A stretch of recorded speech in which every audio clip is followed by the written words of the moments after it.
എല്ലാവർക്കും എൻ്റെ നമസ്കാരം. 3 ദിവസം മുന്നേ നമ്മളൊരു വീഡിയോ ചെയ്തിട്ടുണ്ടായിരുന്നു. റഷ്യയിൽ സ്റ്റുഡൻറ് വിസയിൽ നടക്കുന്ന തട്ടിപ്പുകളെക്കുറിച്ച്. ഞാൻ അതിനകത്ത് കാണിച്ചിരിക്കുന്ന പിള്ളേർക്ക് ഇൻസ്റ്റയിൽ വീഡിയോ ഇടുന്ന പിള്ളേർക്ക് എല്ലാവർക്കും എൻ്റെ ഈ വീഡിയോ കാര്യങ്ങൾ ഞാൻ ഷെയർ ചെയ്ത് കൊടുത്തായിരുന്നു. അവർ ആ വീഡിയോ കാര്യങ്ങളൊക്കെ കണ്ടു. അപ്പം അതുപോലെ തന്നെ അവരുടെ ഫോളോവേഴ്സും എൻ്റെ വീഡിയോ കാര്യങ്ങൾ കണ്ടിട്ട് അവരെന്നെ കോൺടാക്ട് ചെയ്തു. ഇതിനകത്ത് കോൺടാക്ട് ചെയ്തതിൽ രസകരമായ ഒരു കാര്യമെന്ന് വെച്ച് കഴിഞ്ഞാൽ, ഞാൻ ഈ കാണിച്ച പിള്ളേരിലെ റിലേറ്റീവോ അല്ലെ സിസ്റ്ററോ ആരും ആയിരിക്കും, എന്തെങ്കിലും ആയിക്കോട്ടെ. അപ്പോൾ ആ കുട്ടി എന്നോട് കുറേ സമയം ചാറ്റ് ചെയ്ത് കുറേ കാര്യങ്ങളൊക്കെ ഇങ്ങനെ സംസാരിച്ചു. അപ്പോൾ സംസാരിച്ചതിൻ്റെ കൂട്ടത്തിൽ അവർ ജെനുവിനാണ്, അങ്ങനെയാണ് ഇവൻ്റെ ബ്രദർ ഇതിലാണ് കയറി വന്ന് ഇവിടെ വന്ന് മാസ്റ്റേഴ്സ് പഠിച്ചിട്ട് തിരിച്ചു വന്നേക്കുന്നത് എന്നൊക്കെ എന്നോട് പറഞ്ഞു. അപ്പോൾ ഞാൻ ആ കുട്ടീനോട് ചോദിച്ചു, മോളെ, ഇവന്മാർ ഈ റഷ്യയിൽ വന്നിട്ട് ആകെപ്പാടെ 1 കൊല്ലം പോലും ആകുന്നില്ല. അപ്പോൾ എങ്ങനെ മോളുടെ ബ്രദർ ഇവന്മാർ അവിടെ കയറി, ഇവന്മാരെ വീഡിയോ കണ്ട് ഇവിടെ കയറി വന്ന് മാസ്റ്റേഴ്സ് പഠിച്ചിട്ട് എങ്ങനെ തിരിച്ചു വന്ന് എന്നുള്ള കാര്യം ചോദിച്ചപ്പോൾ ഞാൻ ആ കുട്ടിക്ക് പറയാൻ വേണ്ടിയിട്ട് മറുപടിയോ കാര്യങ്ങളോ ഒന്നുമില്ല.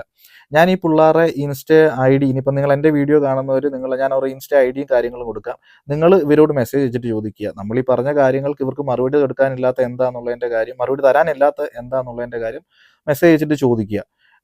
ഞാൻ പറഞ്ഞില്ല, ഇവർ ടാർഗറ്റ് ചെയ്യുന്നത് 10ാം ക്ലാസ്സും +2ഉം, അതായത് തോറ്റവരെയും അല്ല ജയിച്ചവരും അങ്ങനെയുള്ള ആൾക്കാരെയാണ് ഇവർ മെയിനായിട്ട് ടാർഗറ്റ് ചെയ്യുന്നത്. ഈ ലാംഗ്വേജ് കോഴ്സിലും ഒക്കെ ഇവിടെ കൊണ്ടുവന്ന് പെടുത്താൻ വേണ്ടിയിട്ടാണ് ഇവന്മാർ ടാർഗറ്റ് ചെയ്യുന്നത്. ഇവന്മാർ നേരിട്ട്, ഞാൻ പറഞ്ഞില്ല, ഇവന്മാർ ബാക്ക് ഇരിക്കുന്നവന്മാർ നേരിട്ട് എൻ്റെ ഫ്രണ്ടിലോട്ട് വരത്തില്ല. ഇങ്ങനത്തെ ഈ പിള്ളേരെ യൂസ് ചെയ്യുവാണ് ചെയ്യുന്നത്. അതിനകത്ത് ഈ കുട്ടി പറയുന്നതെന്ന് വെച്ച് കഴിഞ്ഞാൽ ട്രാവൽ ഏജൻസിക്കാരാണ് ഇവരെ വെച്ച് വീഡിയോ ചെയ്യുന്നതെന്നുള്ളൊരു കാര്യം. അങ്ങനെയൊന്നും അല്ല. ഇവന്മാർ ഇവിടെ വന്നു, ഇവന്മാർക്ക് ഇവിടെ ഇതിന് ബാക്കപ്പ് ചെയ്ത് കൊടുക്കാൻ വേണ്ടിയിട്ട് വേറെ ഇവിടുത്തെ ഇന്ത്യക്കാരായിട്ട്, ഞാൻ പറഞ്ഞു, ഇവിടെ വേറെ ആൾക്കാരുണ്ട്. ഈ പിള്ളേരെ വെച്ചിട്ട് എന്താ പറയുക, ഇവരെ യൂട്ടിലൈസ് ചെയ്യുവാണ് ഇവിടെയുള്ള ഇന്ത്യക്കാരായിട്ടുള്ള, ഞാൻ പറഞ്ഞ നേരത്തെ വർഷങ്ങളായിട്ട് താമസിക്കുന്ന ആൾക്കാർ ചെയ്തുകൊണ്ടിരിക്കുന്നത്. അപ്പം ഞാൻ ഇവരോട് പറഞ്ഞു, നിങ്ങളുടെ ഫ്യൂച്ചറിനെ ഓർത്തിട്ട് പറയുകയാണ്, നിങ്ങൾ ഇങ്ങനത്തെ കാര്യങ്ങൾ ചെയ്ത് നിങ്ങൾ ഇതിൽ ചെന്ന് പെടരുത്. കാരണം ലക്ഷങ്ങൾ, കോടികളുടെ തട്ടിപ്പാണ് ഇവിടെ നടക്കുന്നത്. അത് ഓരോ വ്യക്തികളുടെയും ഇത് എപ്പോഴാണെന്നറിയാമോ? ഇതിൻ്റെ ആഫ്റ്റർ എഫക്റ്റ് അറിയുന്നത് ഒരു കൊല്ലം എടുക്കും. ഒരു കൊല്ലം. ഇപ്പോൾ വരുന്ന പിള്ളേർക്ക് ഇത് മനസ്സിലാക്കണമെന്നുള്ള കാര്യമില്ല. ഇവരിവിടെ വന്നു, കാരണം അപ്പം നമുക്കൊന്നും അറിയത്തില്ല. നമ്മളൊരു പുതിയ സ്ഥലത്തോട്ട് വന്നത്, നമുക്ക് ചുറ്റും കാണുന്നൊന്നും, എന്താ പറയുക, നമുക്കൊന്നും അറിയത്തില്ല. പിന്നെ ഇവിടെ നിന്ന് ഏകദേശം നമ്മൾ കാര്യങ്ങളൊക്കെ അറിഞ്ഞ് എടുത്ത് വരുമ്പോഴത്തേന് ഏകദേശം 1 കൊല്ലം. അപ്പോഴത്തേക്കിന് ഈ പറ്റിച്ചിട്ട് ഇമാർ കോടികളും കൊണ്ട് പോയിട്ടുണ്ടായിരിക്കും, വേറെ തട്ടിപ്പിലോട്ട് ഇമാർ മാറിയിട്ടുണ്ടായിരിക്കും.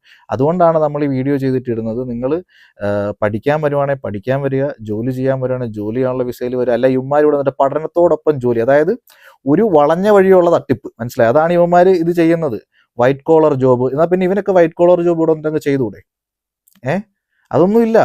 ഇവൻ്റെയൊക്കെ വിദ്യാഭ്യാസവും ഇവൻ്റെയൊക്കെ ഡോക്യുമെന്റ്, ഇവൻ്റെയൊക്കെ വിസയും കാര്യങ്ങളും എന്താന്നുള്ള കാര്യങ്ങൾ നമ്മൾ ചോദിക്കണം, മനസ്സിലായി? ഇങ്ങനത്തെ ഈ കാര്യങ്ങളെന്ന് പറയാം, എന്തെങ്കിലും ബേസിക് സാധനം റഷ്യയിലുണ്ടോ? ഒന്നെങ്കിൽ സ്റ്റുഡൻറ് വിസയിലായിരിക്കും വന്നിരിക്കുന്നത്, അല്ലെങ്കിൽ ടൂറിസ്റ്റ് വിസയിലായിരിക്കും, അല്ലെങ്കിൽ ബിസിനസ് വിസയിലായിരിക്കും. ഇവിടുത്തെ ഒരു സിറ്റിസൺഷിപ്പ്